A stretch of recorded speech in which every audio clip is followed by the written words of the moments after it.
지난 주일에는 성소에는 세 가지 기구가 있다. 그 중에 등잔대까지의 말씀을 나눠봤습니다. 등잔대에서 빛이 비추지 않으면 그 성소 안에 귀한 분향단과 떡상이 있지만 그것조차도 볼 수가 없다. 여러분 마찬가지입니다.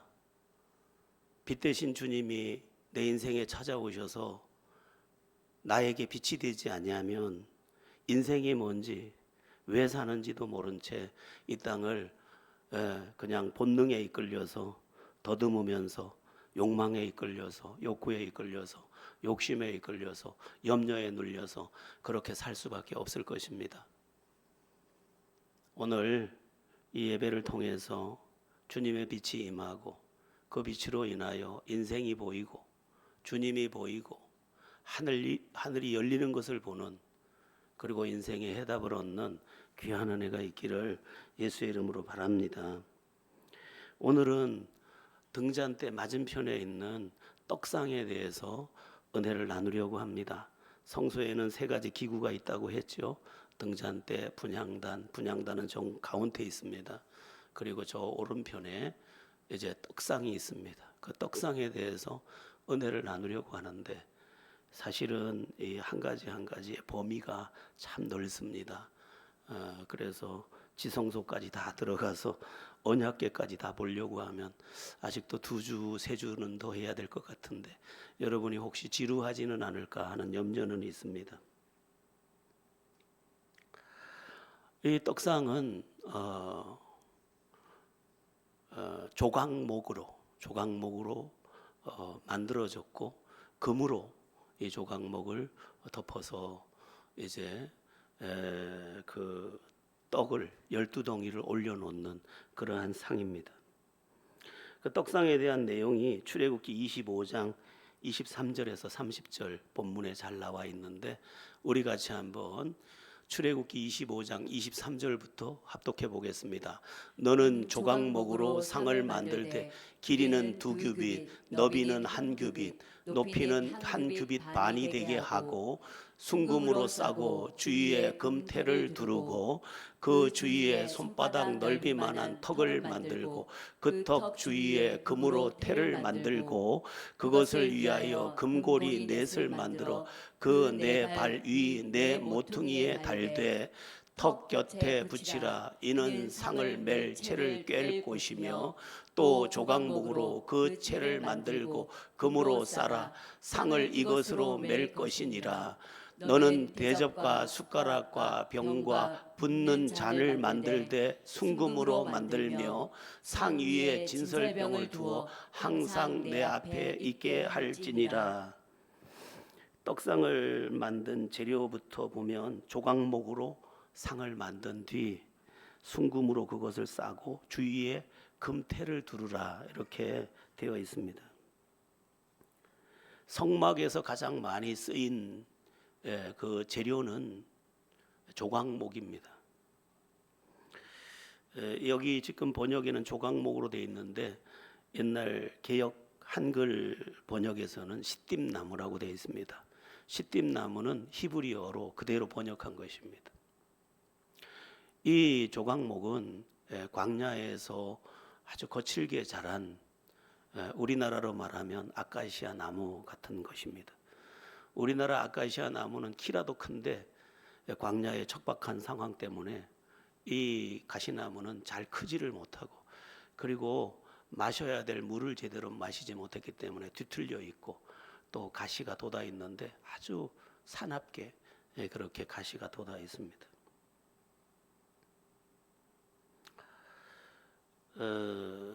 오늘 이 조각목의 의미가 굉장히 중요한데, 이 조각목은 우리들을 의미합니다. 오늘 우리에게도 이런 가시 같은, 그리고 조각목 같은 뒤틀린 모습이 있습니다. 그 가시 같은 내면은 많은 부작용을 낳기도 합니다. 상담 심리학, 정신 심리학에서도 다루는 방어 기제 같은 것도 이 가시 같은 역할을 합니다. 방어 기제라는 것은 이제 보호, 방패, 또 영어로는 쉴드라고 하는데, 내가 어떤 잘못을 한 후에 내가 그것으로 인해서 공격을 받을까봐 나 때문에 그런 거 아니야 하고 변명하는 거, 또는 저 사람이 나를 공격할까봐 내가 가지고 있는 어떤 날카로운 가시같이 말로 그를 공격하거나 그를 먼저 해야 하는 그런 것들이 이제 방어 기제에 해당합니다. 조각목이 뒤틀리고 가시까지 돋아 있는 것처럼 인간은 그렇게 뒤틀리고 가시같이 돋아 있는 날카로움을 갖고 있습니다. 왜 그럴까? 이유는 간단합니다. 이 조각목이 광야에서 자랄 때 물이 부족하고, 그리고 사방이 메말라 있고 바람은 불고, 그러니까 살기 위해서 자기 자신이 뒤틀릴 수밖에 없었고, 그리고 거칠 수밖에 없는 그런 환경이었죠. 오늘 우리도 마찬가지입니다. 이 세상이 얼마나 만만치 않은 세상입니까? 그러니까 이 세상을 사느라고, 나를 또 지키느라고 그렇게 몸부림을 치다 보니 나도 모르게 뒤틀려 버렸고, 나도 모르게 가시가 돋아 있고, 그리고 어렸을 때는 내가 알지 못하는 상처로 내가 뒤틀리는 그러한 삶의 자리에 있는 것입니다. 그런데 이 조각목이 곱게 다듬어지고 그 위에 금이 덮여지면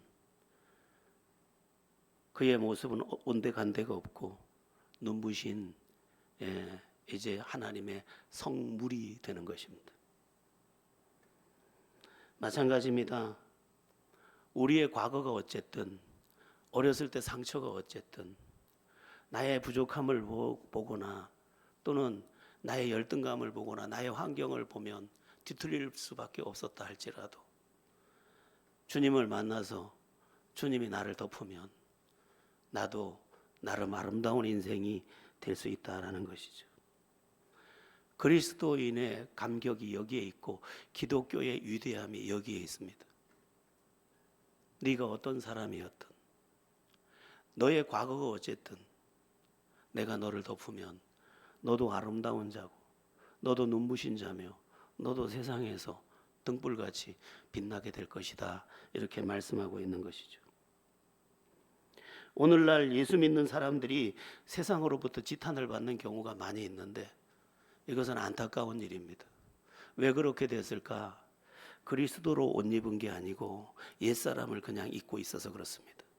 영적 삶을 다 놓치고 육체적인 본성에 자꾸 이끌리다 보니까 그 사람의 모습 속에서 아름다움이 벗겨져 나가고, 원래 있는 조각목 같은, 시띠나무 같은, 가시나무 같은, 뒤틀린 나무 같은 그가 나와서 그 죄의 본성을 살아내는 것입니다.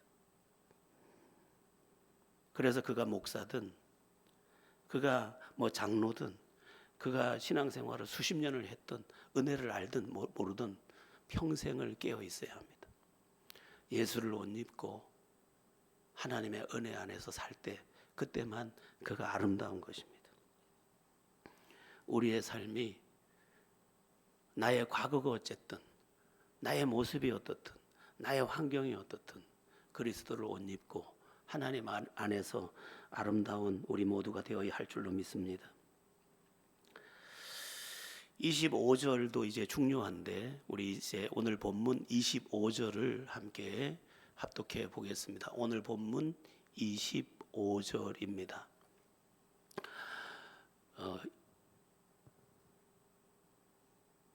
25절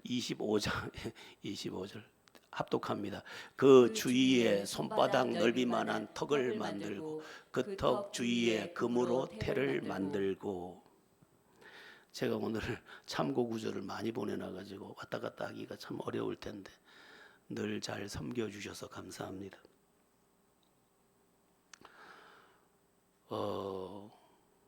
이 떡상을 보면은 떡이 고정되어 있습니다.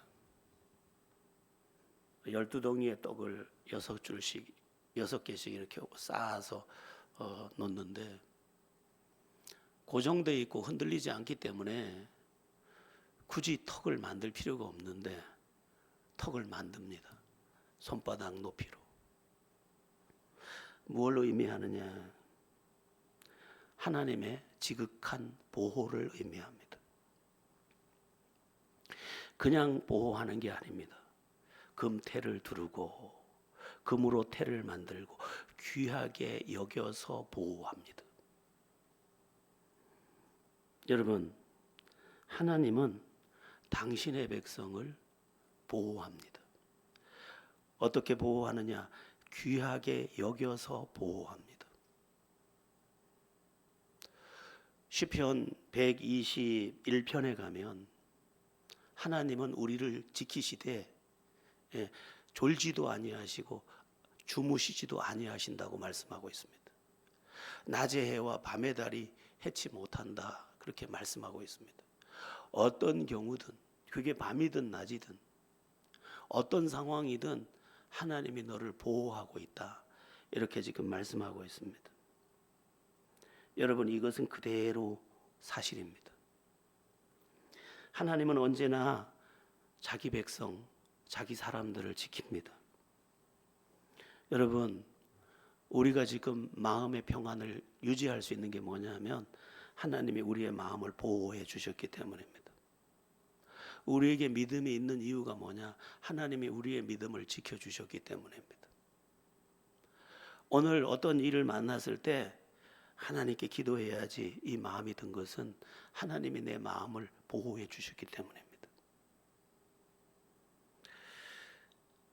하나님께서 그 어떤 상황을 만났을 때 불안하지 않도록 마치 바람을 막아주듯이 밖에서 불어오는 여러 가지 상황의 바람을 딱 붙들어 매서 내게 불지 못하게 하는 것입니다.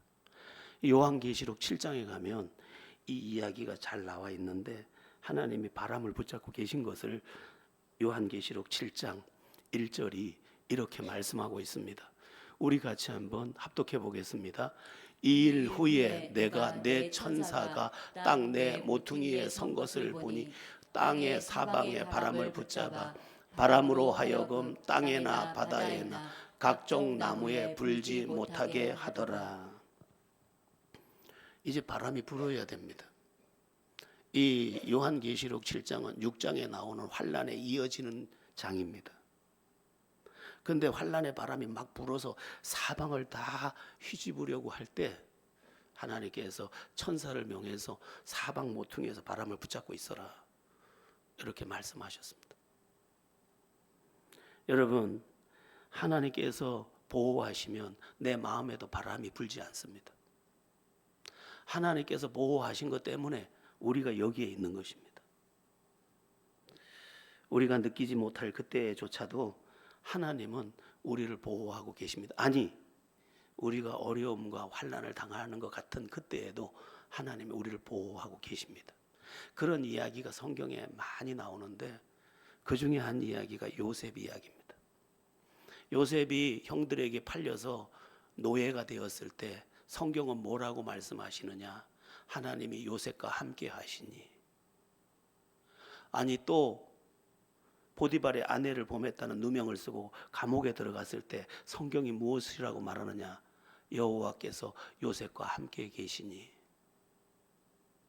여러분, 우리 눈에는 보이는 것이 다인 것이지만 보이지 않는 손이 하나님의 그 세밀한 은혜로 사방에서 나를 지키고 있는 것입니다.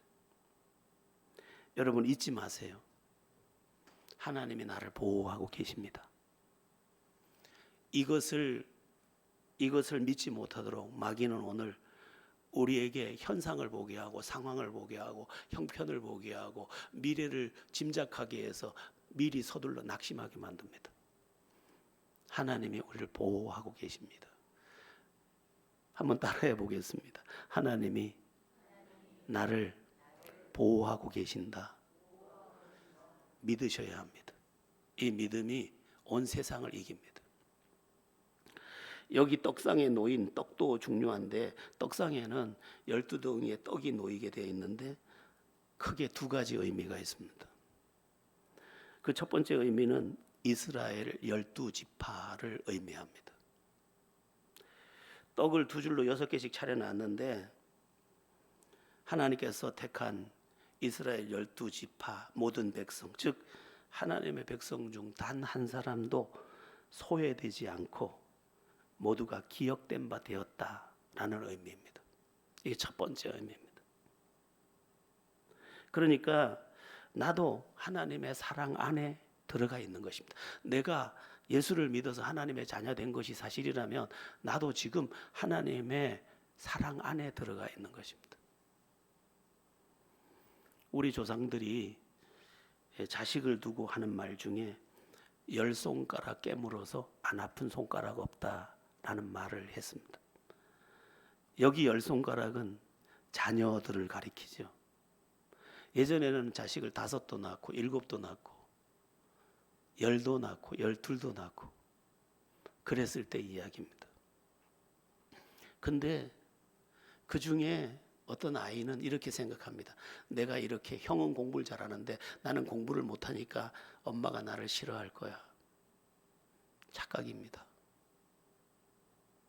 절대로 공부 못한다고 그를 싫어할 수가 없습니다. 어떤 부모는 애가 태어났는데 장애인으로 태어났습니다. 중증 장애인입니다. 엄마는 모든 것을 제쳐두고 자기가 여자라는 것조차도 다 잊어버리고 오직 이 아이를 위해서 자기 인생 전체를 쏟아붓습니다. 삶의 이유와 목적이 이 아이가 돼버립니다.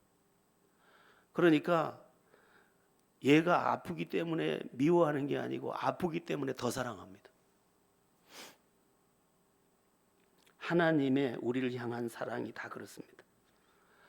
제가 목회를 하면서 보니까 이런 사람들이 더러 있더라고요. 하나님은 목사님은 사랑하지만 나는 사랑하지 않아요. 여러분 절대로 그렇지 않습니다. 하나님은 여기 서 있는 저도 사랑하지만 여러분이 하나님의 백성이 맞다면 하나님은 여러분들을 지극히 사랑합니다. 마귀는 이 부분을 의심하게 합니다.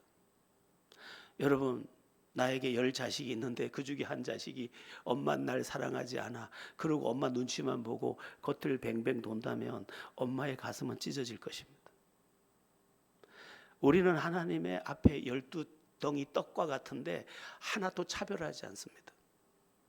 내가 느끼기에 덜 사랑한다고 느낄 수는 있을지 몰라도 하나님은 나를 지극히 사랑합니다. 그 증거가 뭐냐? 하나님이 세상을 이처럼 사랑하사 독생자를 주셨으니 당신의 아들을 아끼지 않고 나에게 준 사랑이 그 증거 중에 하나입니다. 우리 주님께서 이사야서를 인용해서 하신 말씀이 하나 있습니다. 우리 누가복음 12장 20절 한번 합독해 보겠습니다. 하나님은 아닙니다. 예, 제가 잘못 줬는가 봐요. 상한 갈대를 꺾지 아니하며 꺼져가는 심지를 끄지 아니하기를 심판하여 이길 때까지 하리니. 이 본문인데 제가 본문을 잘못 줬는가 봅니다. 상한 갈대를 꺾지 아니하며 꺼져가는 심지를 끄지 아니하기를. 사실 상한 갈대는 쓸모없는 갈대입니다. 꺼져가는 심지는 등불은 켜녕 온 방을 끄름을 일으키는 것입니다. 우리 같으면 상한 갈대 내버리고 꺼져가는 심지 꺼버릴 텐데 주님은 그렇게 하지 않는답니다. 이것은 누구도 소외시키지 않는 모두를 향한 사랑을 의미하는 것입니다. 여러분, 진짜 사랑은 그의 쓸모에다가 둔 것이 아닙니다. 이용 가치 때문에 그를 사랑한다면 그것은 사랑이 아닙니다. 조금 전에 말씀드렸던 중증 장애인 자녀를 사랑하는 엄마처럼 이 아이 때문에 인생이 다 여기에 다 허비돼도 엄마는 뭐라고 말하느냐? 미안해 엄마가. 자기 인생 전체를 정말 엄마가 바깥 구경도 못하고 이 아이를 위해 다 쏟아붓고도 하는 말이 미안해 엄마가. 이게 사랑입니다. 여러분, 하나님께서 내가 쓸모 있기 때문에 사랑한다? 절대로 그렇지 않습니다. 하나님이 먼저 우리를 사랑하셨다고 되어 있습니다. 하나님은 창세 전에 우리를 사랑하셨고 그 사랑으로 우리를 구원하기 위해 당신의 아들을 우리 대신 죽이셨고, 그리고 지금까지 우리를 일양 사랑하십니다. 마귀는 이 사랑을 의심하게 한다니까요. 제가 기도하다가 어떤 날에 많이 힘들면 이런 고백을 많이 합니다. 하나님은 나를 사랑하십니다. 하나님은 나를 사랑하십니다. 하나님은 나를 사랑하십니다. 지금 나에게 주어진 여러 가지 일들에 대해서 내가 다 해석할 수 없지만 하나님은 나를 사랑합니다. 욥이 자기의 처지를 다 이해하지 못했지만 그의 고백 속에 하나님에 대한 신뢰가 가득했던 것처럼 저는 다 이해 못하지만 하나님은 나를 사랑하십니다. 이 고백을 하고 나면, 그렇게 30분, 그렇게 40분, 그렇게 1시간 하고 나면 하나님의 사랑이 다시 나를 안는 것을 느낍니다. 그리고 그 친밀함 속에서 다시 소망을 가지게 됩니다. 여러분, 잊지 마세요. 하나님은 나를 사랑하는데 내가 잘나서 사랑하는 것도 아니고, 내가 하나님 앞에 뭘 잘했기 때문에 사랑하는 것도 아니고, 내가 무언가 화려한 어떤 것 때문에 사랑하기 전에 이미 사랑하셨습니다. 이건 놀라운 것입니다. 부모가 자식을 낳는 그 순간, 잉태되는 그 순간부터 이미 그 아이를 기뻐했고 그를 조건 없이 사랑했습니다. 그 사랑은 내가 이 세상을 떠나는 날까지 멈출 수가 없습니다. 그게 사랑입니다. 여러분들이 하나님의 사랑을 알고 내가 이렇게 했기 때문에 사랑하고 이렇기 때문에 미워한다는 실수 절대 저지르지 마시고, 사랑의 주님 앞에 뭐든지 의지하고 뭐든지 고백하고 뭐든지 구하면서 은혜 안에 살게 되기를 예수의 이름으로 바랍니다. 12덩이의 이 떡에 두 가지 의미가 있다고 말씀드렸는데, 이 떡의 의미 그 두 번째는 예수 그리스도입니다. 이 떡상 위의 떡은 어떻게 처리되냐 하면 매 안식일마다 교체가 됩니다. 근데 이 교체되는 떡을 어떻게 하느냐? 새 떡을 올려놓고 이제 올렸던 떡을 내려서 제사장들이 성막 뜰에 나와서 나눠 먹습니다. 그게 제사장들의 양식입니다. 제사장들은 백성을 대표하는데 이게 무슨 뜻이냐면 하나님께서 예수 그리스도를 통해서 우리를 먹이신다라는 뜻입니다. 레위기 24장 8절 9절에 이 내용이 나오는데, 레위기 24장 8절부터 9절을 보겠습니다. 안식일마다 이 떡을 여호와 앞에 항상 진설할지니 이는 이스라엘 자손을 위한 것이요 영원한 언약이니라. 이 떡은 아론과 그의 자손에게 돌리고 그들은 그것을 거룩한 곳에서 먹을지니 이는 여호와의 화제 중 그에게 돌리는 것으로서 지극히 거룩함이니라. 이는 영원한 규례니라. 떡을 먹어라. 떡을 먹는다는 의미가 뭘까? 예수님께서 요한복음 6장 51절에서 이것과 연결해서 말씀하셨습니다. 요한복음 6장 51절 합독해 봅니다. 나는 하늘에서 내려온 살아있는 떡이니 사람이 이 떡을 먹으면 영생하리라. 내가 줄 떡은 곧 세상의 생명을 위한 내 살이니라 하시니라. 우리의 육신은 밥을 먹어야 삽니다. 우리의 영혼은 무엇을 먹어야 살까? 하늘로부터 내려온 생명의 떡 대신 그리스도를 먹어야 삽니다. 예수 그리스도를 어떻게 먹습니까? 그러면 믿음으로 먹습니다. 예수님을 우리가 밥을 입으로 먹는다면 예수님은 믿음으로 먹는 것입니다. 그 믿음으로 먹는 게 뭐냐? 요한계시록 3장 20절이 대답해 줍니다. 우리 요한계시록 3장 20절 우리가 잘 아는 말씀인데 제가 말씀드리겠습니다. 볼지어다 내가 문 밖에 서서 두드리노니 누구든지 내 음성을 듣고 마음의 문을 열면 내가 그에게로 들어가 그와 더불어 먹고 그는 나와 더불어 먹으리라. 예수님께서 누군가의 마음에 노크할 때 그 노크를 받아들이고 마음 문 열어서 예수님을 구세주로 영접하여 받아들이면 그것이 먹는 것입니다. 그러면 그는 하나님의 사람이 되는 것입니다. 그리고 영원한 생명을 이제 얻게 되는 것입니다. 우리가 성찬식 때 떡을 받아 먹는데 이것은 내 몸이니 받아 먹으라. 몸은 예수님께서 우리 죄를 대신해서 자기 자신의 몸을 찢어서 대속제물로 준 것을 받아 먹는 것인데 어떻게 먹느냐? 믿음으로 먹는 것입니다. 여러분 한번 질문해 볼게요. 한번 정직하게 대답해 보세요. 예? 여러분은 예수님을 받아 먹었습니까?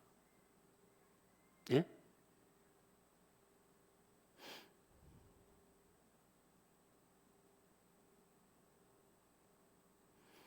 예수님을 받아 먹은 사실이 있습니까?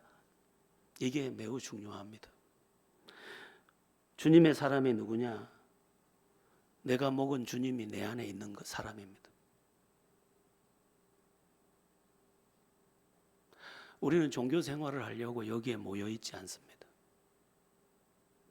종교 이전에 생명이 우리 안에 들어와 있어야 되는데 그 생명은 예수를 받아 먹은 것으로 비롯되는 것입니다. 요즘에 종교 놀이 하는 사람들이 많습니다. 절대로 종교 놀이에 속으면 안 됩니다. 진짜 믿음인가? 저는 제가 언젠가 죽을 것을 알기 때문에 제 죽음을 두고 늘 묻습니다. 네 안에 생명이 있냐? 이거 없으면 끝인 거예요.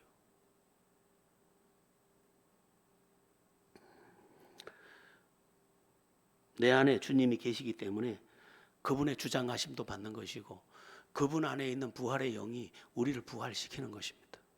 예수를 먹었느냐 못 먹었느냐, 예수를 받아들였느냐 안 받아들였느냐, 이게 중요한 것이지 우리의 종교적 여러 형태는 다 그것과 연관돼서 예식이 되는 것에 불과합니다. 나는 여러분들이 다 예수를 받아 먹은 사람이기를 바랍니다. 그래서 그 받아 먹은 예수가 내 안에서 작동하는 삶의 그 기쁨과 내 안에서 작동하는 그 은혜들을 경험하면서 찬양도 그래서 나오고 감사도 그래서 나오고 헌신도 그래서 나오고 그렇게 되기를 바랍니다. 자, 이 떡의 탄생에 대해서도 우린 좀 생각해 봐야 합니다. 떡은 그냥 만들어지는 게 아니고 고운 가루가 돼야 합니다. 그리고 불 속에 들어가서 구워져야 합니다. 뭘 의미하느냐? 예수 그리스도께서 자기의 몸을 부숴서 자기의 몸을 불에 던지듯이 십자가의 환난을 통과해서 우리를 영원한 생명의 떡으로 먹이신 것을 의미하는 것입니다. 그래서 예전에는 제가 한 단어만 들으면 마음이 막 이렇게 흥분을 했습니다. 그 말이 뭐냐면 고운 가루라는 단어예요. 고운 가루라는 말만 나오면 제가 움찔했습니다. 주님이 고운 가루가 되셔서 불구덩이에 들어가서 나를 건져내셨으니까. 그리고 우리가 또한 고운 가루가 돼야 하니까. 이제 레위기에 가면 5대 제사 중에 소제가 있는데 이 소제가 고운 가루의 제사입니다. 나도 고운 가루가 돼야 됩니다.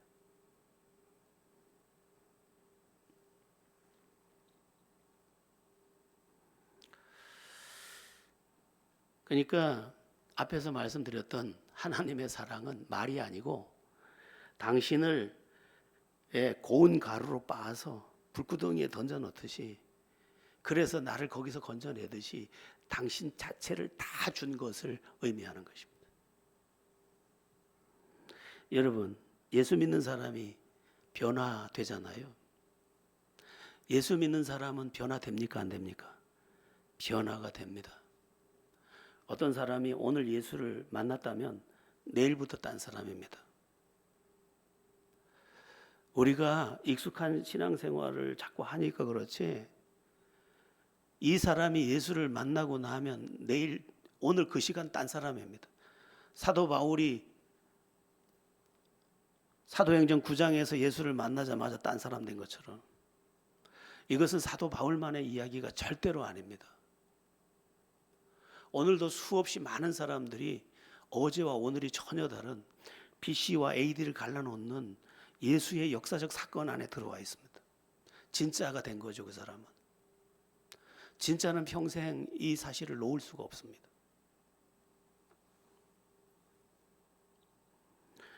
여러분 안에 예수가 들어와서 하늘로부터 오신 생명의 떡이 여러분을 활성화시키고 여러분을 움직여서 여러분을 주장하는 게 아니라 주님이 여러분을 주장하는, 그리고 영원한 영광을 만지면서 사는 은혜가 있기를 축원합니다. 떡에 대해서 또 주목할 게 있는데, 이 떡은 무교병입니다. 무교병. 누룩이 들어가 있지 않은 떡입니다. 누룩이 들어가지 않은 떡은 굉장히 딱딱하고, 그렇게 말랑말랑하고, 그렇지를 못하죠. 근데 이 누룩을 의미할 때 성경은 죄, 부패성, 위선 또는 인간적인 가르침, 이걸 다 누룩이라고 이야기합니다. 이것은 무엇을 의미하냐? 누룩 없는 떡도 그리스도를 의미합니다. 아무 흠도 없는 그분께서 정말 투박해 보이지만 당신 자신을 우리에게 그대로 주신 것을 의미합니다. 우리는요, 여러분, 인생을 살아보면 참 짧아요. 그런데 이 인생을 예수 안에서 발견하고 보면, 어떻게 보면 예수밖에 없어요. 인생은 다 실패예요. 그래서 지금 이 시간도 누군가가 이 세상을 떠날 건데 물어보면 다 허무하다 해요. 그가 성공을 한 사람이든 뭘 한 사람이든 영원한 기약 안에 들어오지 못한 사람은,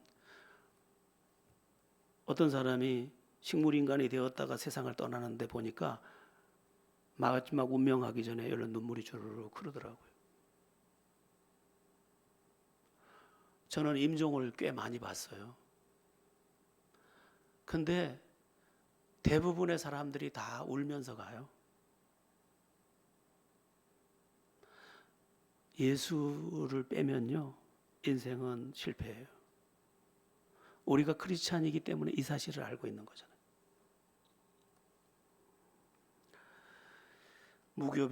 무교병을 먹은 사람들이에요, 우리는. 그래서 우리가 이 세상을 살면서 세상의 누룩에 물들지 않도록 또한 우리를 정결해야 합니다. 크리스찬의 가장 아름다운 모습이 뭐라고 제가 늘 말씀드렸죠? 깨끗함입니다. 쉽지 않아요. 깨끗함이 가장 아름다운 것이다. 이 사실을 절대 놓치지 마시고 아름다운 날들을 다 살아낼 수 있게 되기를 바랍니다. 오늘 마지막으로 사실은 몇 가지를 더 하다가 양이 너무 많은 것 같아서 줄였는데 한 가지만 더 볼 텐데요. 이 떡 위에 유향을 놓았습니다. 유향을.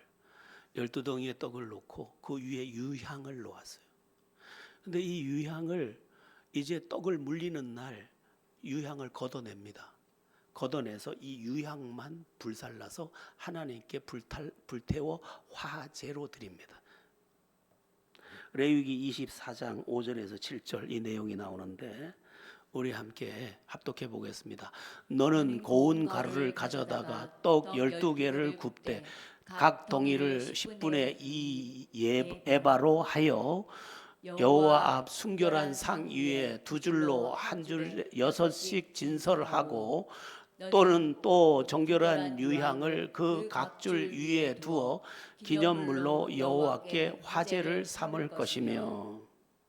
화제는 불로 태워 드리는 제사죠. 이게 뭘 의미하냐가 중요한데, 이것은 우리의 삶이 하나님 앞에 향기로운 예물이 되어야 할 것을 말씀하는 것입니다. 주님께서 우리에게 당신 전체를 다 주셨고요. 이제 그 주님을 받은 우리가 주님께 우리를 드리는 화답을 화제라고 합니다. 받은 은혜가 너무 크잖아요. 받은 사랑이 너무 크잖아요. 그것에 대해서 그 사실을 인정하고 나를 화답하여 이제 나를 주님께 드리는 헌신, 그게 이 유향을 태워서 화제로 드리는 행위예요. 여러분, 신앙생활을 잘하는 방법 2가지가 있습니다. 그 첫째가 뭐냐 하면 은혜를 잘 받는 거예요. 말씀을 듣는데 은혜가 와. 마음이 벌써 뜨거워. 그런데 신앙생활을 못하는 사람을 보면 말씀을 못 들어요. 듣는 척해요. 그냥. 종교성은 있는데 말씀을 못 들어요. 신앙생활 잘하는 사람은 말씀을 참 잘 듣습니다. 가끔 그 노래 경연 같은 것들 요즘 많이 하는데 어느 가수가 나와서 노래를 부르는데 저 가수가 그걸 듣고 앉아가지고 울어요. 왜 그러는지 아세요? 이 사람은 노래를 아는 사람이에요. 노래를 알기 때문에 그 노래 속에 자기가 같이 이 감정이입이 돼서 우는 거예요. 네.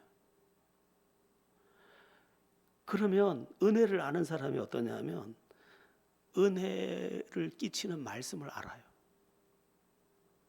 그래서 은혜를 제일 잘 받는 사람이 누구냐면 목사가 은혜를 제일 잘 받아요. 은혜를 알기 때문에 잠깐 스치는데도 그냥 은혜를 받아버려요. 그게 참 복이죠. 제가 바람이 어디서 불지? 그걸 좀 알아봤어요.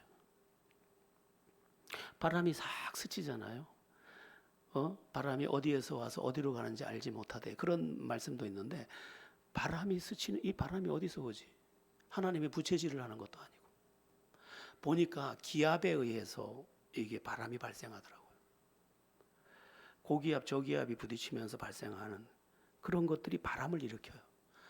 저는 손바닥을 쳤어요. 아우, 하나님이 자연현상처럼 보이는 이곳 속에서도 우리에게 필요한 바람을 만들고 계시구나. 세밀하신 하나님. 네. 지금 나무들이 잎사귀를 이렇게 펴고 춤을 추듯이 바람을 타잖아요. 저것도 광합성 이런 이 햇빛으로부터 많은 것을 공급받습니다. 이 이파리 사이로. 하나님이 세밀하게 이 나무의 필요를 지금 채워주고 계신 거죠. 그러니까 말씀을 들어도 은혜를 잘 받아. 예? 길을 가면서도 하늘을 보고도 은혜를 받고 바람 하나에도 은혜를 받고 은혜를 잘 받아요. 그 신앙생활 잘하는 사람이에요. 그리고 뉴스를 보면서도 인간이 어떤 존재라는 것을 또 보면서 하나님에 대해서 깨닫게 되죠. 여러분, 저는 여러분들이 은혜를 잘 받는 사람이면 좋겠어요. 예배를 사모하고 말씀을 사모하고 그리고 예배가 끝난 뒤에 그 받은 은혜로 힘을 얻고 그리고 말씀을 붙잡고 기도하고 말씀을 붙잡고 살아내고 이런 사람들이면 좋겠어요. 그렇지 않으면 다 허무한 얘기. 은혜를 잘 받는 사람, 그가 복 있는 사람이에요.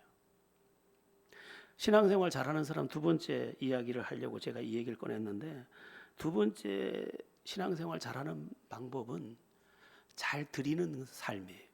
잘 드리는 것. 잘 받고 잘 드려요. 이게 굉장히 중요해요. 아담이 타락할 때 인간이 다 함께 타락을 했는데 그 타락할 때 인간에게 오류가 많이 들어왔어요. 그 오류 중에 하나가 뭐냐면 받는 것만 복이라고 여기는 오류예요. 이거는 속는 거예요. 여러분, 우리가요, 뭐 어떤 할머니가 바닷가에서 이렇게 굴을 까면서 아이고 연세가 많으신데 이렇게 합니까? 그래야지 손주들 용돈도 주고 그게 재미지요. 뭐 다른 재미가 있습니까? 그런데 주고 싶어서 이제 이만큼 살고 보니까 주는 기쁨이 뭔지를 알게 된 거죠. 저도 주고 싶어요. 근데 우리가 하나님의 은혜를 받으면서 하나님께 화답하여 하나님께 드리고 하나님께 받은 은혜를 가지고 내 주변을 섬기고 주고 베풀고 이걸 잘하는 사람이 잘 믿는 사람이에요. 우리 주님은 다 주셨잖아요. 마지막에는 심장에 고여 있는 그 피 몇 방울 이거를 로마 병정이 옆구리를 찔러서 심장을 위로 뚫어서 고여 있는 피까지 다 쏟아주고 가셨어요. 너무 내가 목마르다. 수분도 다 빠져나가셨어요. 다 주고 가셨어요. 그러면 우리 예수님께서 그러면 손해를 보셨나? 절대 그렇지 않습니다. 우리 빌립보서 2장 5절에서 11절인데 예전에는 뭐 이걸 암송하면서 저도 이렇게 살아보고 싶어서 많이 몸부림치던 말씀인데 한번 5절부터 11절 읽어보겠습니다. 너희 안에 이 마음을 품으라. 곧 그리스도 예수의 마음이니 그는 근본 하나님의 본체시나 하나님과 동등됨을 취할 것으로 여기지 아니하시고 오히려 자기를 비워 종의 형체를 가지사 사람들과 같이 되셨고 사람의 모양으로 나타나사 자기를 낮추시고 죽기까지 복종하셨으니 곧 십자가의 죽으심이라. 이러므로 하나님이 그를 지극히 높여 모든 이름 위에 뛰어난 이름을 주사 하늘에 있는 자들과 땅에 있는 자들과 땅 아래에 있는 자들로 모든 무릎을 예수의 이름에 꿇게 하시고 모든 입으로 예수 그리스도를 주라 시인하여 하나님 아버지께 영광을 돌리게 하셨느니라. 다 주셨는데 나중엔 다 가지셨어요. 우리가 이거 배워야 됩니다. 이거를 배우면 열립니다. 우리가 다 잘하는데 이걸 못 배워서 안 열려요. 자기를 위해서는 잘 사는데 주님과 너를 위해서 살아본 적이 없어요. 여기에 우리의 취약함이 있어요. 이제 정목란 선교사님이 오늘 들어왔다고 문자가 왔는데 내일부터 세계 선교대회를 해요. 세계 선교대회라고 예수 제자 운동을 생각하면 저절로 뭐 대표 목사님, 윤태호 목사님 생각하게 돼요. 제가 절대로 따라갈 수 없는 그분의 삶, 주는 거예요. 내가 이걸 못 따라가는구나. 그런 생각을 참 많이 해요. 이상하죠? 주는 사람이 더 복되게 되는데 우리는 아담의 자손으로 오면서 아담이 타락할 때 같이 타락하면서 이 의식 구조도 같이 이제 오류를 발생해서 이기적인 욕심만 남았기 때문에 받는 것만 복이라고 그래서 빼앗아서라도 가지려고 하는 그런 우리가 된 것이고 그래서 우리는 하나님의 갚으심을 또 보지 못하는 우리가 봐야 될 몇 가지 말씀이 있는데 잠언서 11장 24절에서 25절을 보겠습니다. 합독합니다. 흩어 구제하여도 더욱 부하게 되는 일이 있나니 과도히 아껴도 가난하게 될 뿐이라. 구제를 좋아하는 자는 풍족하여질 것이요 남을 윤택하게 하는 자는 자기도 윤택하여지리라. 성경은 끝없이 가르쳐주고 있어요. 근데 우리가 이걸 안 해요. 이걸 지금 내 주머니에 나갔으니까 없어진 거라고 여겨요. 근데 의미심장한 말씀이 있어요. 예전에 이 말씀을 보고 이게 무슨 뜻인가 하고 한참을 주목했던 적이 있는데 전도서 11장 1절을 한번 보겠습니다. 한번 읽어보겠습니다. 너는 내 떡을 물 위에 던져라. 여러 날 후에 도로 찾으리라. 지금 번역은 너는 내 떡을 이렇게 돼 있는데 예전 번역에서는 너는 내 양식을 물 위에 던져라 이렇게 돼 있어요. 이게 무슨 말이냐면 옛 시대에는 오늘 같은 농경 그 어떤 수리답이 잘 돼 있질 않았기 때문에 이 잔잔한 강가에 벽실을 뿌렸습니다. 그래서 가을이면 거두는 거죠. 그런데 누군가가 벽실을 한 다라를 들고 강에다가 이렇게 뿌리니까 저 사람은 왜 양식을 버리지? 강에다 내버리지? 근데 버리는 것입니까? 심는 것입니까? 심는 거예요. 네가 지금 누구에게 주는 거 그 버리는 거 같지? 심는 거야. 네가 주님께 드리는 거 버리는 거 같지? 심는 거야. 심은 것이 있어야 거두지.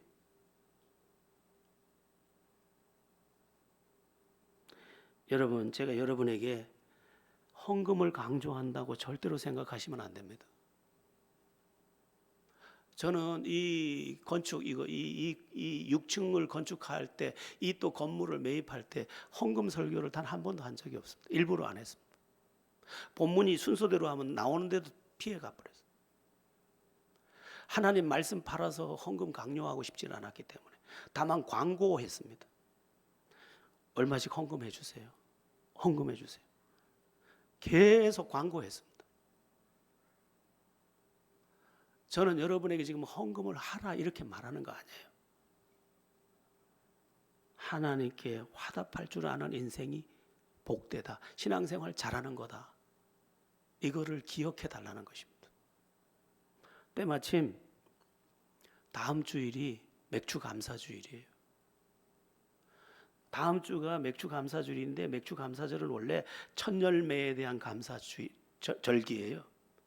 근데 이제는 좀 바뀌어서 지난 6개월 동안 은혜 베푸신 하나님께 감사하면서 또 나머지 반년, 앞으로 다가올 반년을 앞두고 하나님께서 지켜주실 것을 믿음으로 먼저 감사하는 거. 그게 맥주 감사주일이에요. 여러분, 우리가 하나님 앞에서 내게 받은 사랑을 기억하며 화답할 줄 안다면 나는 건강한 신앙생활을 하고 있는 거예요. 우리가 11조를 드린다고 할 때 얼마나 큰 금액이에요. 참 큰 금액이잖아요. 1,000만 원 수입이 났는데 100만 원을 갖다 줘. 얼마나 큰 금액이에요. 그런데 그걸 넘어야 다른 걸 할 수 있어요. 여기에 발목이 잡히면 안 돼요.